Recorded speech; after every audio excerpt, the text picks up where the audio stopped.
Good afternoon, everyone, and thank you for making time to join us today for what is a very important and timely webinar on getting ready to vote in Pennsylvania. We're glad that business leaders across the Commonwealth are on the call today. My name is Joe Petrucci, and I'm the Pennsylvania State Director for Business for America, a nonprofit network of purpose-driven business leaders. So in Pennsylvania, our work is centered on making elections safer, modern, and more accessible. We were among the many who celebrated last fall's historic Act 77 election reforms that provided funding to replace our outdated voting machines, created a no-excuse mail-in option, and extended voter registration deadlines. So with the spread of coronavirus shutting down much of the country since last month, our attention has shifted to making sure that Pennsylvania citizens are able to exercise their fundamental right to vote safely and without risking their health or the health of their family. Today, we will be exploring how our state's business community can play a vital role in educating voters on recent election changes related to last year's Act 77 reforms. And this spring's Act 12 that postponed the primary from yesterday to June 2nd because of the coronavirus. We have a number of co-hosts today who have been incredibly helpful in spreading the word on our webinar, and I would like to just take a moment to quickly thank and acknowledge them. There's Biz News PA is one of our media friends. It's a central Pennsylvania-based daily email blast covering the latest business news across the state, from giant manufacturers and corporate parks to cafes on Main Street. I'd also like to thank the Poconos Chamber of Commerce, which is right now providing vital assistance to businesses in Monroe, Pike, and Carbon counties in the northeast part of the state. Would also like to thank, of course, Vibrant Pittsburgh, and is represented here today on the panel as well. Vibrant Pittsburgh is an economic development organization that's focused on diversity in the workforce.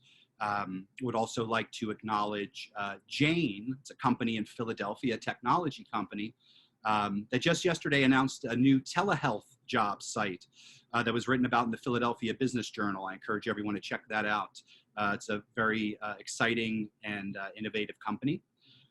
Would also like to thank the folks at the Committee of 70 in Philadelphia, the long-standing advocacy group, and has done a lot of important work also with our business community. So we'd like to thank all of those groups and people. And so before digging into our program, I'd like to take just a brief moment, talk more about our approach at Business for America.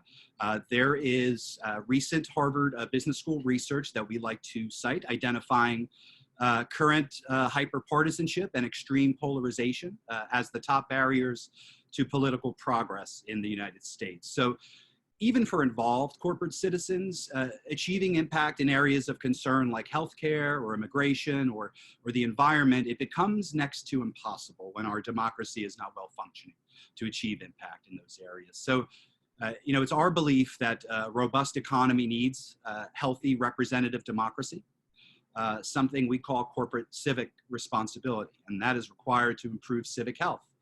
So that our political system can perform optimally in a competitive environment and accessible and an efficient manner. I'm a former journalist. I've spent time working in PR and nonprofits, and most recently I've worked with my wife and her sustainable catering company here in Ardmore. Unfortunately, like many other companies right now, it does not appear that hers will survive the impact of the coronavirus. So you know, we've been very sensitive to the stressors that many business people are experiencing right now. This is, you know, we hear these terms unprecedented all the time, and uncertainty, and these are all things that don't go hand in hand with smooth business operations. So we're sensitive to these stressors, and we believe that what we're talking about today, our Ready to Vote PA initiative, is a way to add value and create impact for businesses in a way that they might not be otherwise able to at this time. I'm honored to be here today to give business leaders this opportunity to learn more, about how important and how easy really it is to get involved in this Ready to Vote PA initiative. So moving on, I would like to let other people speak today. So let's get to the heart of the program and introduce our first panelist.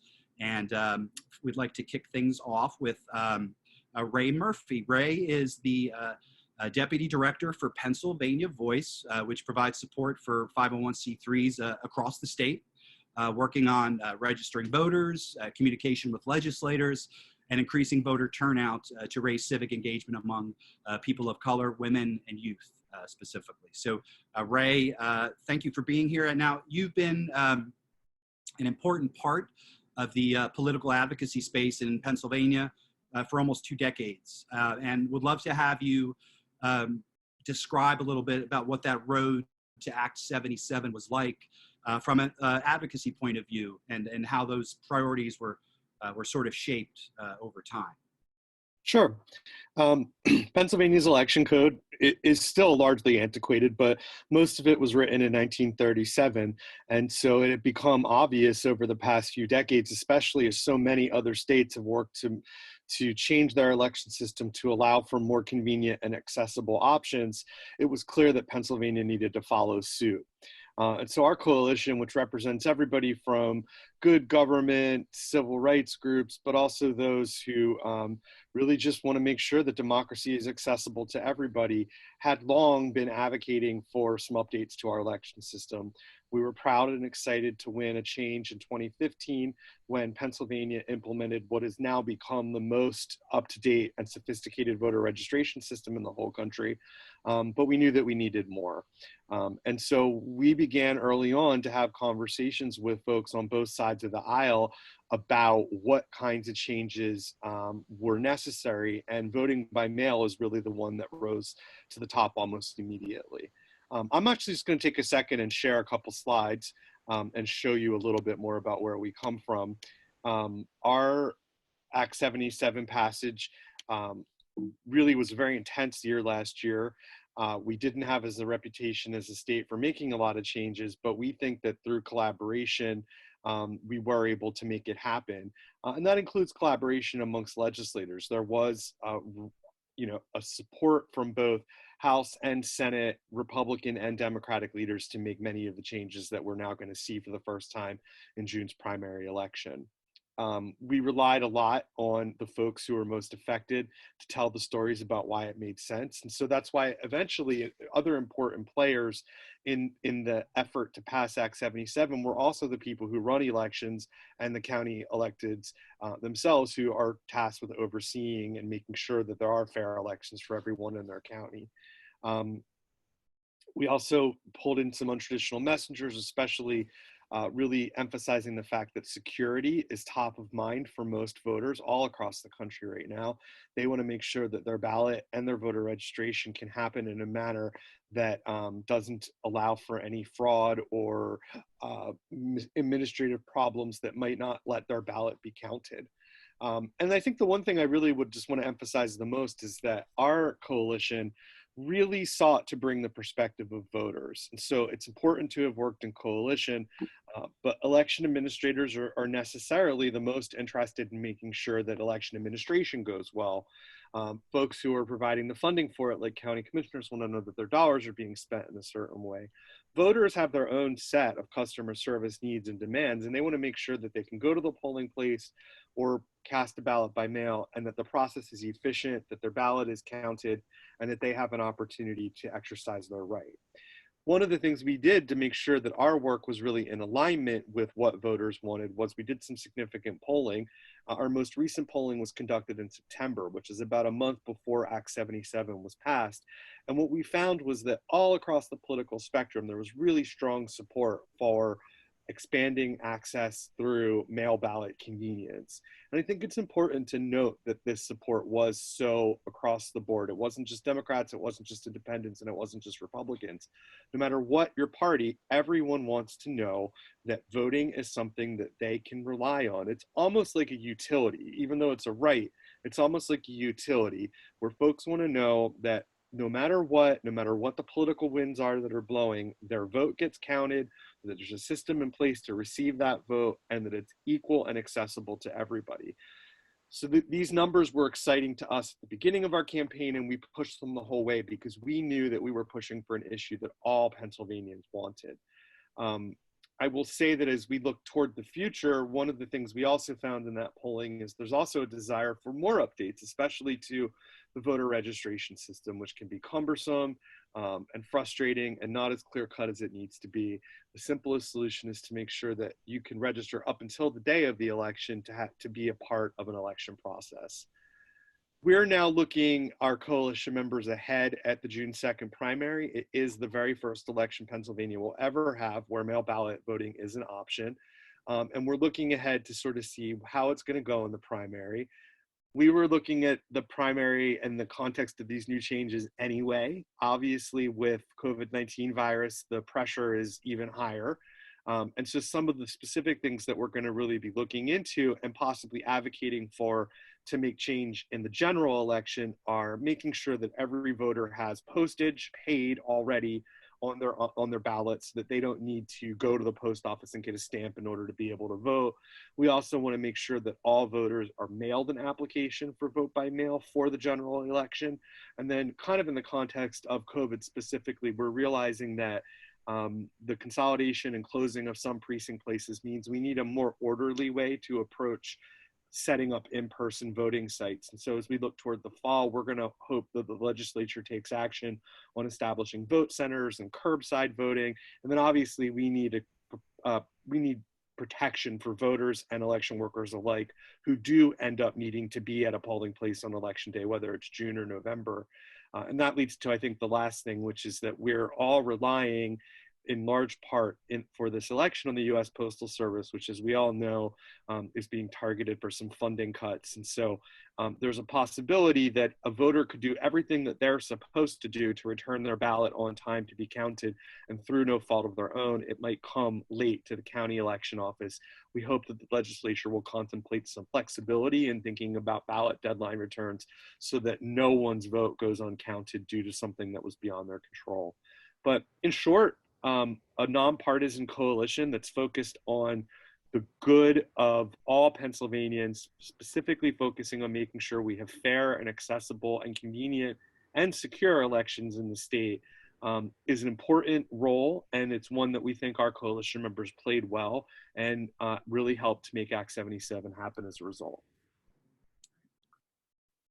Great, thank you. I think we can all say, we appreciate your work and your willingness to spend so much time on this. I'd like to just quickly follow up. Can you give us a sense for, just in getting ready for the primary, do you get the sense that we are going to need to look at, things like poll workers? Have you been talking at all about poll workers and trying to get some kind of system to perhaps get some other people involved? Certainly, we're hearing about those in more of the rural counties, but I'm just curious what you're hearing about that need. We're encouraging all voters who can to use the mail voting system. It's the safest and simplest way to make sure that your ballot is cast. And to make it as simple as possible, we're encouraging voters to go to the Department of State or their county website and request a ballot online. That saves work for election workers in terms of processing a paper ballot application. There are some people, particularly who have either people living with disabilities or people who have language assistance needs, who are going to have to go to a polling place. And I would say that anyone who can volunteer to work at a polling place on election day should consider it. The vast majority of poll workers in the state of Pennsylvania are older than 60. They're in a high risk for this virus already. And there is a lot of fear and concern for many poll workers. So you're hearing a lot of counties who are saying that poll workers are already calling out for election day. So if that's something that you can commit to, it would certainly be an important civic duty and would be greatly appreciated by all of us. Rachel can probably speak to this more in a minute, though. I think it is exciting that the Department of State, I think as of this week, is already over 700,000 ballot applications for the primary election. And to give a sense of context, there were about 3.5 million voters who participated in the 2016 primary. So we're on track to see a very significant portion of the electorate move to mail. And we hope that we get that number as high as possible. Thanks, Ray. Excellent. So moving on, would like to get to talk to our electeds who are here today with us. We're going to turn to Berks County and Berks County Commissioner Christian Leinbach. Commissioner Leinbach has served on the Board of Commissioners in Berks County since 2007. He's been the chair of the Berks County Board of Commissioners since 2015. And Commissioner Leinbach has also served in leadership positions for statewide county commissioners groups and has been honored on more than one occasion by the state's Department of Community and Economic Development. Commissioner Leinbach, you and I spoke last week, about some of the issues you're facing in Berks County. Talking about poll workers, that's one thing we spoke about. You talked about need for additional space for training those workers. Talked about the need for personal protective equipment to protect them. What has you, Commissioner, hopeful, and what has you concerned about our primary and general elections in Pennsylvania this year? Well, thank you, Joe, and I want to thank Business for America for hosting this webinar, and for my colleagues that are on the webinar as well. A couple things I'd like to highlight. Elections are run by counties across the United States. There's 3,069 counties, and elections don't happen without counties. So when we talked a little bit about Act 77. I wrote this down, Ray, as mostly good. There were some things that it didn't address particularly well. It didn't address the issue of counting mail-in ballots appropriately. It didn't deal with options for real small precincts. But then we had Act 12 come along. Overwhelmingly, I would say Act 12 was good. However, it implemented June 2nd as the deadline at a point in time that there was no clear understanding where the Commonwealth would be relative to June 2nd and social distancing, COVID-19. And the good news was it did allow us to start counting mail-in ballots, excuse me, early in the day on election day. In Act 77, we weren't going to be able to count mail-in ballots until the polls closed. And anyone that knows about mail-in ballots, that was basically going to take us to a point where we would be calling races the following day, or in a really close race, even further out than that. So here are the challenges that we have today. And I want to make one note. If you look at the data for COVID-19 cases and COVID-19 deaths by county in Pennsylvania, overwhelmingly, most counties are not seeing the kind of situation that Berks County is. So for the record, Berks County is number 5 in overall case count. We're the 7th largest county, and we are number 4 in deaths. So we're in a pretty serious place. What has it meant for us for June 2nd? As of a week ago, we had lost 443 of our 1,200 poll workers. And Ray, you're absolutely right. I would dare say that our average age of a poll worker may be 70. And we have a major issue when it comes to poll workers. We also lost a number of polling places. And so we've been focused on determining what we need to do, a decision we made within the last day we are working with local temp agencies to bring poll workers in because we cannot get them through the traditional methods. One of the issues that we have under the current law, county employees may not work polls for the county on election day. We've tried to get that changed in the past. We've not been able to do that. So we have to go outside. We've also determined that we're increasing the rate of pay for all of our poll workers. So whether somebody comes through a temp agency, what we've done with the temp agencies, we're giving them a flat fee for each poll worker, and then we're paying the poll worker directly like we do any other poll worker.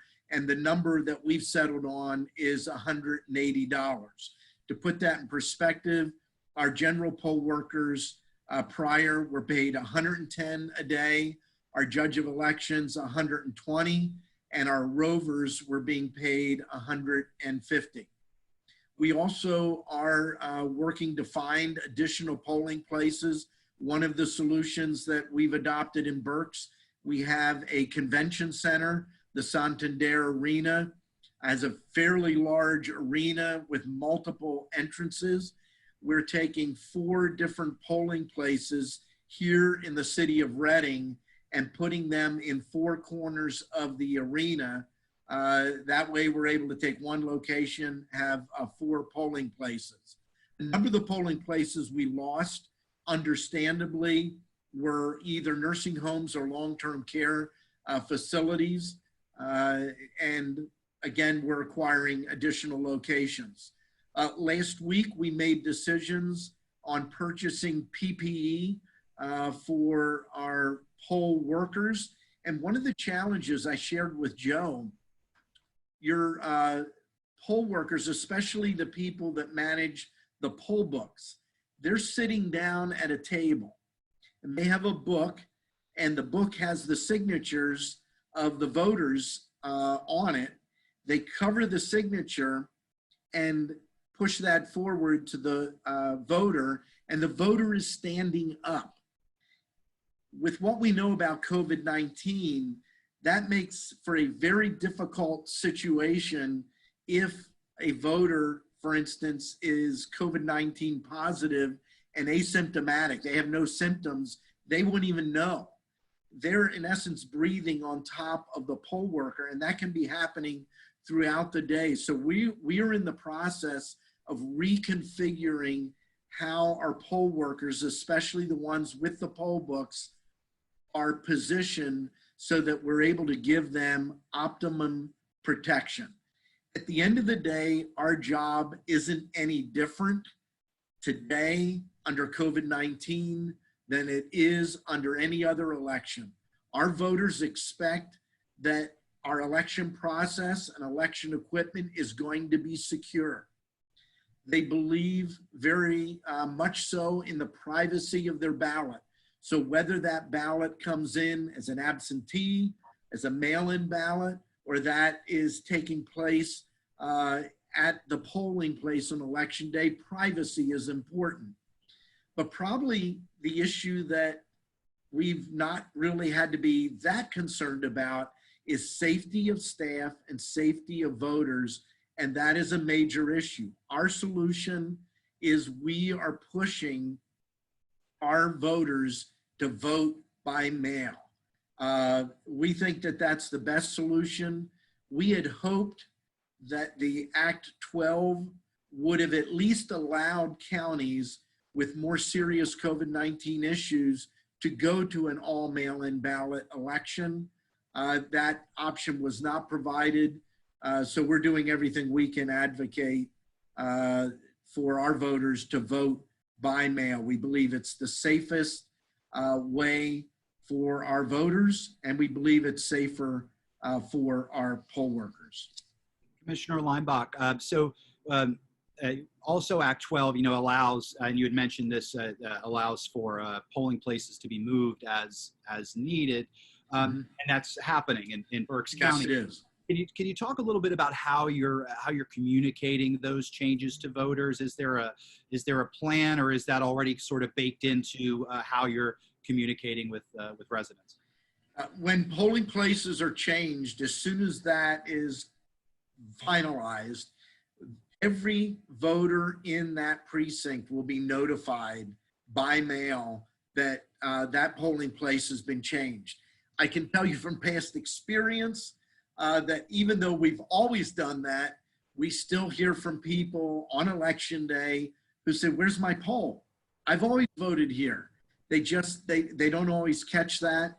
What we have this time is a unique relationship with the media. I will tell you, the media has been phenomenal in Berks County and surrounding counties that cover Berks in getting the word out on critical issues as it relates to COVID-19. And the media has already been doing a great job talking about our need for volunteers, talking about the issue of moving polling locations and asking people to watch. And I think we're going to be in a better place in part because of that heightened awareness and the support that we've had from our local media. Excellent. So keep the amplification coming. That's the message. Yeah. Yes, absolutely. Well, look, we're in this together. Ray noted this, and I'm sure the others will as well. Our voters really don't care about blue and red. They want to know that if they go to the polls or they vote by absentee or they vote by mail, that their vote is going to count in the exact way that they made that vote or they cast that vote. I think that is the foundation of the American system of governance. And if that breaks down, when you have people lose faith in their ability to trust the system, that their votes are being counted, and that the individuals, the men or the women that they've selected actually are elected, your government is in absolute free fall and crisis. And I will tell you, I'm proud of my county leaders across the country that consistently understand that fact. Probably one of the most important things we do for America as county leaders is make sure that our county elections are reliable, are secure, and something that people in the community don't have to worry about. Here's our rule. If your Berks County Elections Department, or take whatever county you're in, ends up in the news negatively before, after, or during or after the election, you got a problem.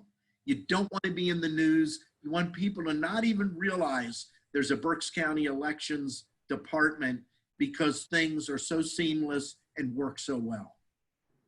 Well said. Thank you, Commissioner Leinbach, and certainly well said and excellent points there. Just want to keep moving here. We do have another elected slated for today. We had the Pennsylvania State Representative Kevin Boyle slated to be with us today. He represents the 172nd district, including parts of Philadelphia and Montgomery counties. He was heavily involved in shepherding Act 77 through the legislature as the Democratic chairman for the House State Government Committee. He is busy doing the people's work right now, and actually in session. So we have been graced with, I'm just going to find Nick. I'm going to say Nick Himebaugh. Nick is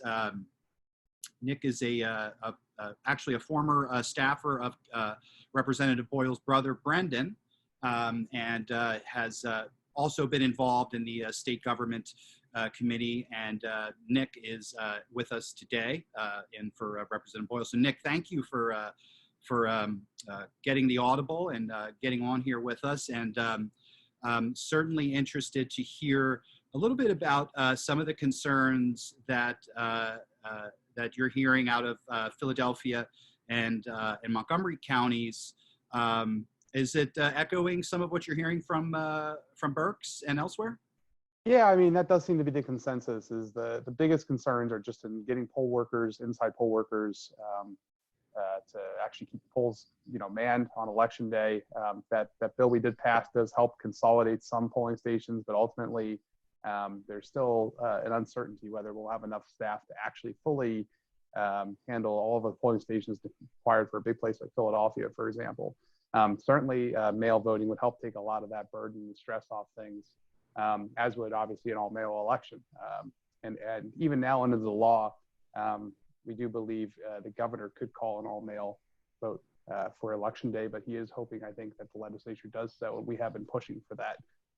Also, Chairman Boyle has also introduced House Bill 2367, and House Bill 2367 will provide funding to make sure that every single voter in Pennsylvania gets a mail ballot application with prepaid postage. And that way, even whether we do an in-person election or a mail-only election, or whether it's county by county, regardless, every voter in the state would at least have that mail ballot application with prepaid postage and be able to exercise their democratic rights. So that's something that Rep. Boyle's been pushing really hard for, advocating for. And from the other side of things, Congressman Boyle has actually been working to see about getting federal funding for mail elections due to COVID. So that's kind of being worked on from both perspectives on that.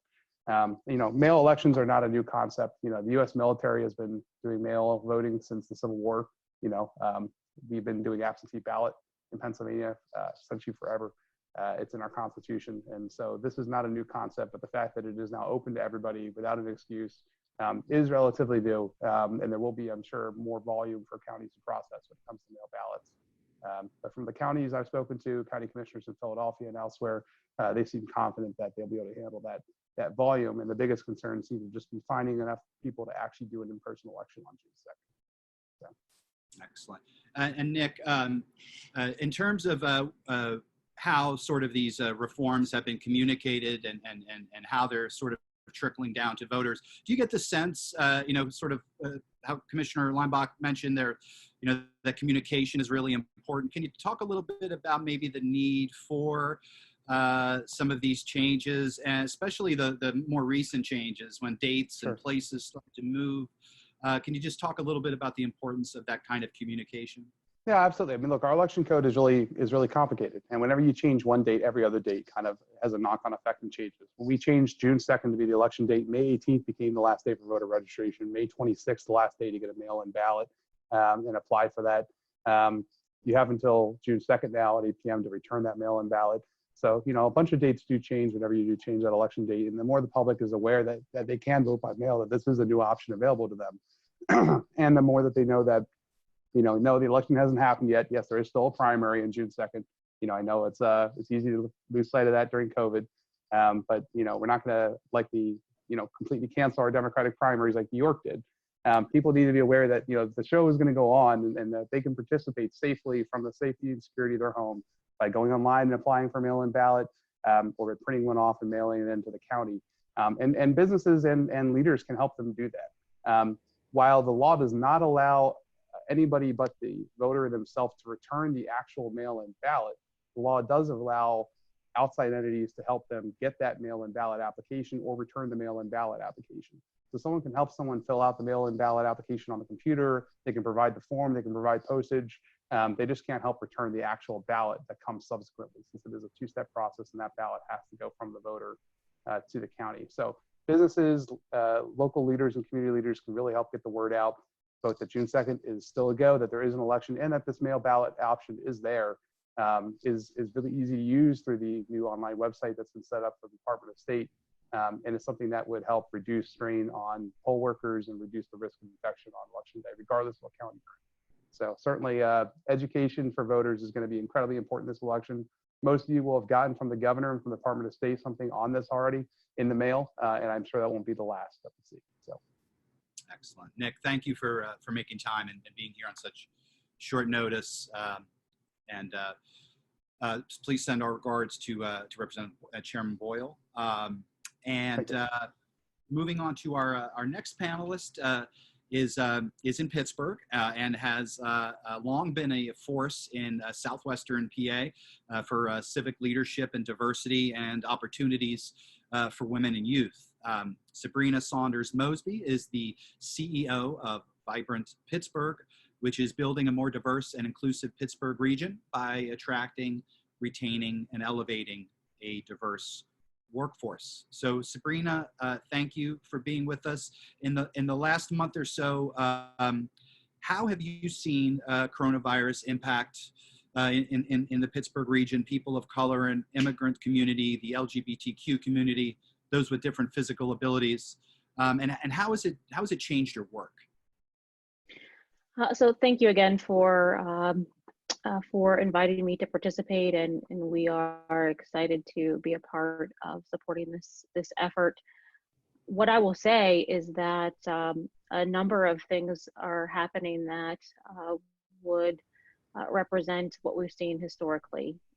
Those populations were initially left out of the conversation and were unfortunately not considered in a way that would be beneficial to support them, their unique needs in the region specifically.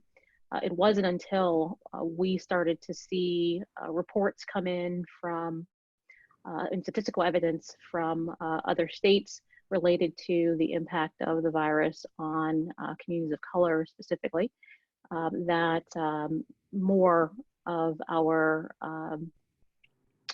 individuals in leadership began to take notice.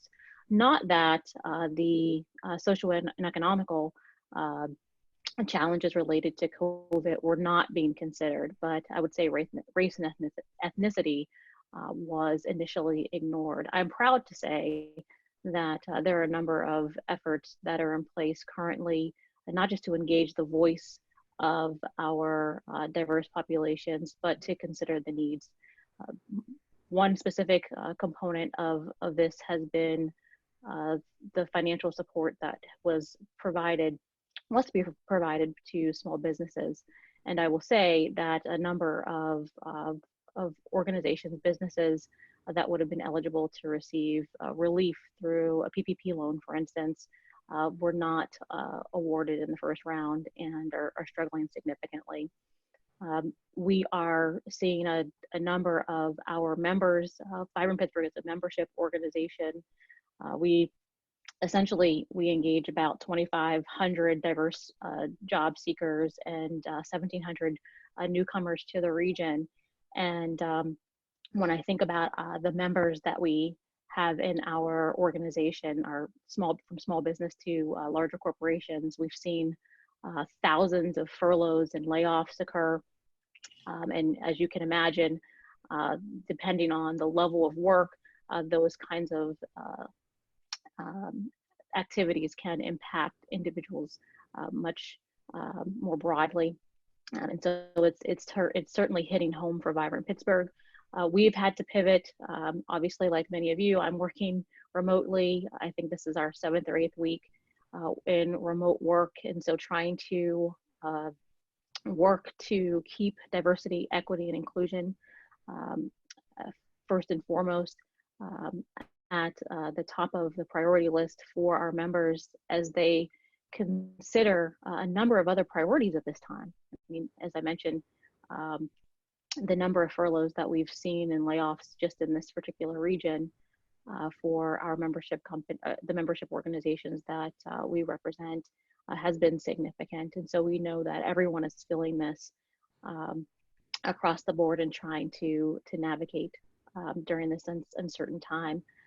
As we think about civic engagement in connection to the work that we do at Vibrant Pittsburgh, and as I reflected on my background in government, I think we all know that civic engagement is a lot more than just a collection of meetings and techniques and tools, right? This is an environment where diverse individuals can actually get together to help build what we hope is an inclusive community. That's what we want for our communities and for our workplaces, which is why this effort is in line with Vibrant Pittsburgh's priorities. I will mention that we are very mindful at Vibrant that there are barriers to civic engagement for a number of our members' employees, and those barriers could be things from their schedules to inadequate child care. And we see this as an opportunity for our members, for companies to really step up and be conscious of the barriers that are in place, these inequities that would prevent everyone in their workforce from being engaged. Honestly, these inequities, they can lead to uncertain civic environments, and unfortunately, it discourages that free exchange of ideas, and that's not what we want for our communities or for our workplaces. We've actually found that a culture of giving back to employees, so whether that's time or education, information, what have you, is one of the most inspiring ways to engage employees. And so as we think about being innovative at Vibrant Pittsburgh and pivoting during this time and providing impact to our members, one of the things that we're trying to do is figure out what type of resources they need to engage employees as they work remote, as they try and keep morale high, and especially those employees that have diversity of backgrounds and unique circumstances. Engaging employees obviously is not just the most inspiring way. By giving back is not just the inspiring way to get them to become connected, but it increases, we've seen through data, their passion for work and specifically for community. And so the more engaged someone is in their community and issues related to their community, they are also compelled to stay.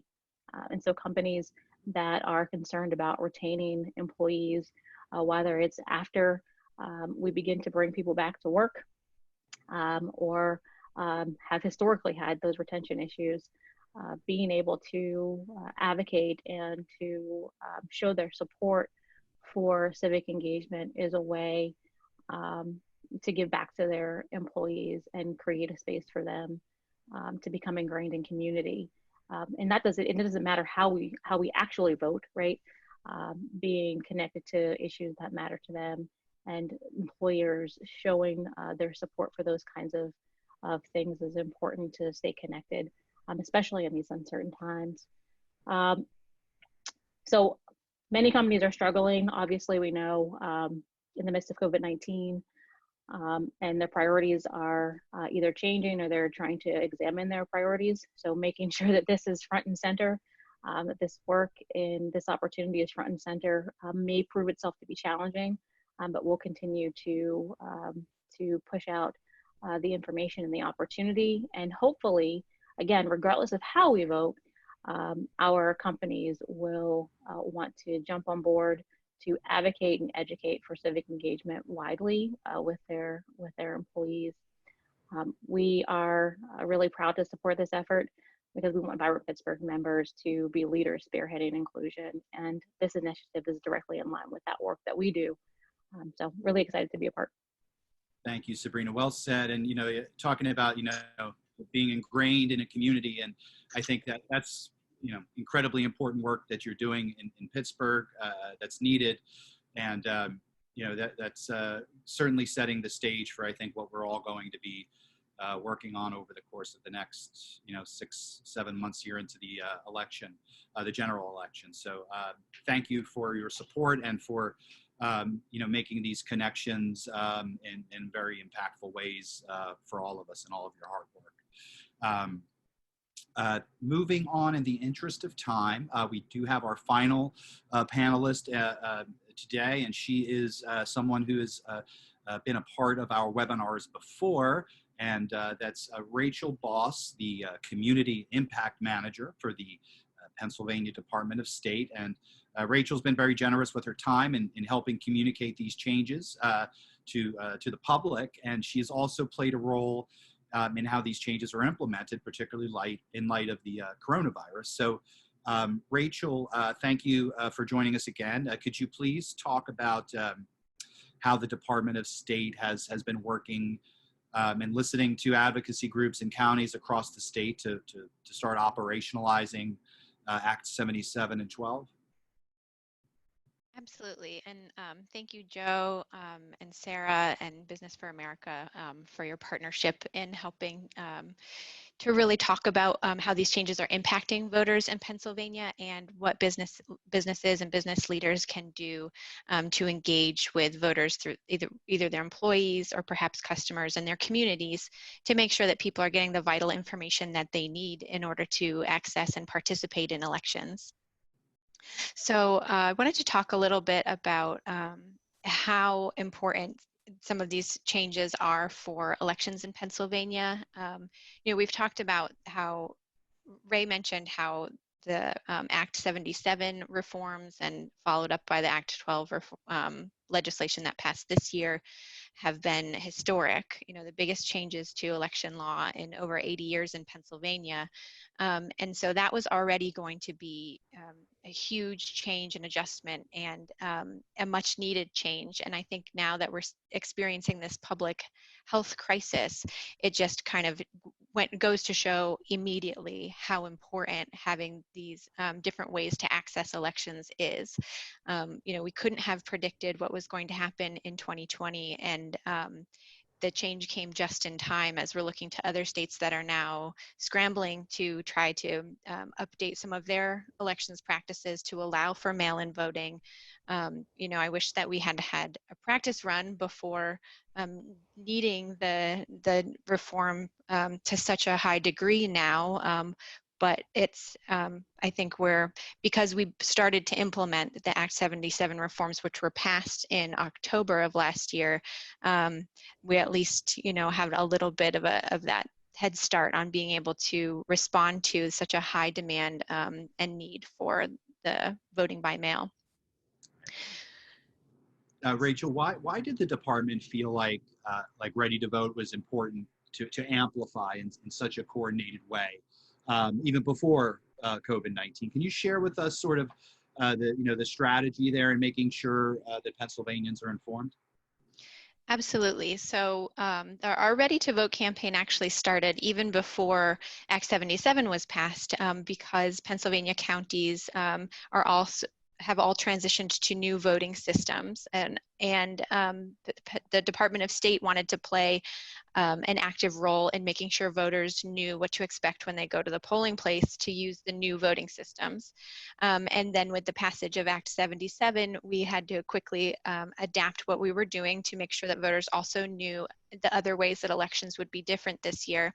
And now, of course, that's been repurposed on a number of ways. So to actually really highly encourage mail-in voting and talk about what we can do to protect ourselves and make sure that elections are safe and take place both on June 2nd and on November 3rd. So some of the components of that voter education and outreach campaign includes the postcards that were mentioned. So postcards were mailed out to all registered Democrats and Republican, all households with registered Democrats and Republicans. I think I might even have mine here. So they look like this. To let people know about the new primary date and to encourage them to register or to request their mail-in ballot. We also have emails that have gone out to millions of Pennsylvanians, and you may have started to see a media campaign that's been hitting televisions, streaming services, social media. So we're really trying to cover all the bases on that front.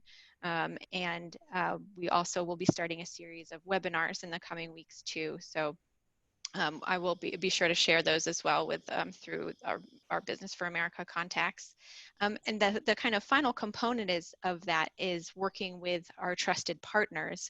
So, and this is kind of where we're so grateful for the partnership with Business for America, with businesses in general, that the Department of State is, we want to be seen as a trusted source of information, but we recognize that Pennsylvanians have different relationships with government, and they might tend to trust information coming from a different source other than the Department of State, even if the message is the same.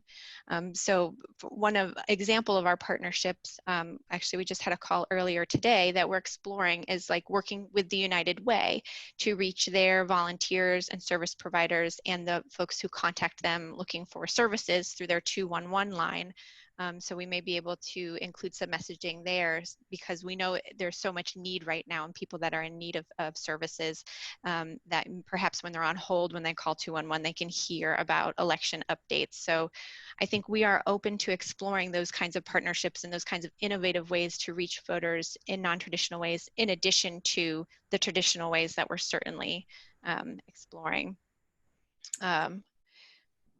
And some of those like education topics, so some of the things that we're covering certainly are promoting mail-in voting.